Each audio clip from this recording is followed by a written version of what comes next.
क्योंकि बाकी बच्चे तेरे नाम पे एड रेवेन्यू कमा रहे हैं। या मेरे से ज्यादा पैसे कमा रहे हैं लोग।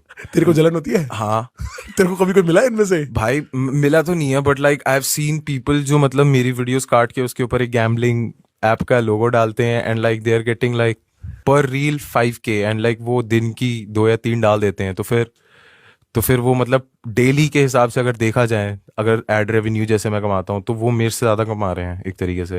एंड मेरे को कोई मतलब जलन नहीं होती कि बहन चोद ओ ये मेरा content and everything. I just feel like कि I am very pro piracy when it comes to like YouTube content and like IP, especially when it's on YouTube, जिसमें Right. मैंने इतनी मेहनत नहीं करी।